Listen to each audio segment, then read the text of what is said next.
अस्सलाम वालेकुम व्यूअर्स। आज मैं आपके साथ कुल्फ़ी बनाने की बहुत ही यम्मी रेसिपी जो है वो शेयर कर रही हूँ। और सबसे मज़े की बात यह है कि इस कुल्फ़ी को बनाने के लिए आपको बाज़ार से कुछ भी लाने की ज़रूरत नहीं पड़ेगी। इसे हम घर में मौजूद चीज़ों के साथ ही तैयार करेंगे। तो इसके लिए सबसे पहले पैन में 1 लीटर दूध का शामिल कर दें।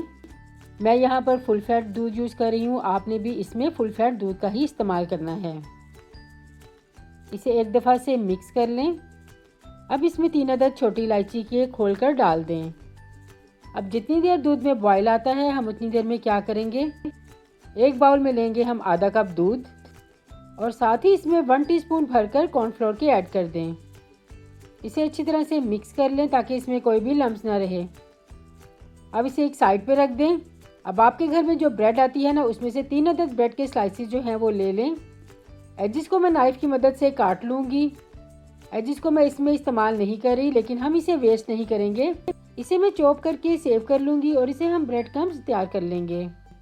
तो यहाँ मैंने सारे पीसीस की एजिस जो हैं वो काट लिए हैं। अब एक चॉपर लें और इसमें ब्रेड के स्लाइसेस को तोड़ के डाल दें। रफली तीनों स्लाइसेस को तोड़कर इसके अंदर शामिल कर दें। तो यहाँ तीनों स्लाइसेस इसमें डालने के बाद मैं इसको अच्छे से चॉप कर लूँगी। इसे भी एक साइड पर रख दें। दूध में बॉयल आ चुका है और इसे हम आहिस्ता आहिस्ता मिक्स करते रहेंगे। बलाई को दूध के अंदर शामिल करते जाएं। एजिस को भी क्लियर करते जाएं ताकि जितनी भी बलाई है वो दूध में शामिल हो जाए। इसमें हम थोड़ी थोड़ी देर में चम्मच चलाते रहेंगे। अब दूसरी साइड पे आधा कप चीनी एक पैन में इस तरह से फैला दें। मैंने यहाँ आधा कप चीनी यूज़ की है। अगर आप बहुत ज़्यादा मीठा खाना पसंद करते हैं तो आप 1 से 2 चम्मच चीनी के बढ़ा सकते हैं। अब जब चीनी इस तरह से मेल्ट होने लगे तो हम इसको मिक्स करेंगे और इसी तरह से हम इसे मिक्स करते हुए कैरेमलाइज कर लेंगे।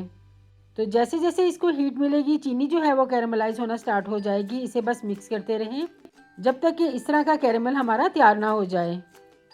अब दूसरी तरफ दूध जिसे हम हल्की आंच पर पका रहे थे वो भी काफ़ी हद तक रिड्यूस हो चुका है। अब मैं इसका फ्लेम ऑफ कर दूंगी और अब हम इसमें कैरेमल जो है वो शामिल कर देंगे। अगर आप गरम गरम दूध में कैरेमल शामिल करेंगे तो ये एकदम से उबल कर बाहर को आएगा, तो इसलिए फ्लेम को ऑफ कर दें। उसके बाद इसमें कैरेमल जो है वो शामिल करें।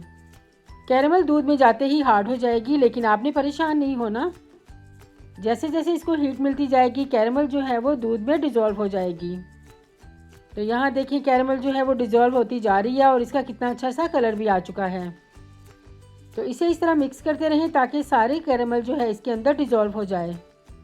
अब इसमें छोटी इलायची की छिलके जो हैं वो हम इसमें से निकाल देंगे और इसे डिस्कार्ड कर दें। अब हम इसमें ब्रेड क्रम्स डालेंगे और इसे इस तरह से मिक्स करते जाएंगे। इसे कंटिन्यूसली स्टर करते रहें ताकि ब्रेड जो है वो नीचे ना लगे। तो जब ये दूध के अंदर अच्छे से मिक्स हो जाए तो बाकी के क्रम्स भी जो है वो हम इसमें शामिल कर देंगे। तो यहाँ मैं बाकी के क्रम्स भी इसमें डाल दूँगी और उसके बाद हम इसे 2 मिनट के लिए लो फ्लेम पर कुक कर लेंगे। अच्छी तरह से मिक्स करने के बाद इसको 2 मिनट के लिए मज़ीद कुक कर लें। फ्लेम को आपने लो ही रखना है, उसको आपने बिल्कुल भी तेज़ नहीं करना। तो कंटिन्यूसली स्टर करते हुए इसे 2 मिनट के लिए मैंने कुक कर लिया है। अब हम इसमें कॉर्नफ्लोर का मिक्सचर थोड़ा थोड़ा करके शामिल करेंगे और साथ ही हम इसमें चम्मच चलाते जाएंगे। इससे क्या होगा कि आपकी कुल्फ़ी में आइस क्रिस्टल्स नहीं बनेंगे और बहुत ही स्मूथ हमारी कुल्फ़ी जो है वो तैयार होगी। बाकी का मिक्सचर भी इसमें डालकर अब इसे 2 मिनट के लिए कुक कर लें ताकि कॉर्नफ्लोर का कच्चापन जो है वो ख़त्म हो जाए। 2 मिनट कुक करने के बाद हम इसको रूम टेम्परेचर पर छोड़ देंगे, क्योंकि ठंडा होने पर भी हमारा बैटर जो है वो थोड़ा सा गाढ़ा हो जाएगा। तो यहाँ देखें बैटर हमारा कितना अच्छा सा गाढ़ा हो चुका है। इसकी इस तरह की कंसिस्टेंसी जो है वो होनी चाहिए। अब इस कुल्फ़ी के मिक्सचर को आप एक ब्लेंडर जग में डाल दें। इसके साथ ही हम इसमें शामिल करेंगे आधा कप दूध की बलाई। आप बलाई की जगह क्रीम भी यूज़ कर सकते हैं, लेकिन यहाँ हम घर की चीज़ें इस्तेमाल कर रहे हैं तो मैं इसमें बलाई ही डाल रही हूँ। इसे अब हम ब्लेंड करेंगे, इससे आपकी कुल्फ़ी का टेक्सचर और भी क्रीमी हो जाएगा। तो अब हम इसे किसी भी प्लास्टिक के कंटेनर में डाल देंगे और उसके बाद मैंने यहाँ पर ले ली है क्लिंग फॉयल। मेरे पास घर में मौजूद थी तो मैं इसका यूज़ कर रही हूँ। अगर आपके पास ये नहीं है तो आप इसकी जगह प्लास्टिक के शॉपर जो घर में आते हैं उसको काट कर इसके ऊपर इस तरह से सेट कर लें। ऐसा करने से भी आपकी कुल्फ़ी में आइस क्रिस्टल्स नहीं बनेंगे। इसको टाइटली पैक करें और इसे ओवरनाइट रेफ्रिजरेट कर लें। तो यहाँ अगले दिन मैं इसको चेक कर लूँगी। तो ये देखें कितनी ज़बरदस्त कुल्फ़ी हमारी जम चुकी है। अब इसे 2 मिनट के लिए ऐसे ही छोड़ दें। आप चंद सेकंड के लिए इसको पानी में डिप करके भी रख सकते हैं। तो अब इसे किसी भी डिश में निकाल लें।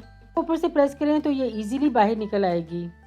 अब मैं इसके ऊपर थोड़े से बादाम और पिस्ते जो है वो स्प्रिंकल कर दूंगी। आपके पास जो ड्राई फ्रूट घर में मौजूद हो आप उसके ऊपर डाल दें। और अगर आपके पास ड्राई फ्रूट नहीं है तो आप इसे स्किप भी कर सकते हैं और इस तरह से भी इसको एंजॉय कर सकते हैं।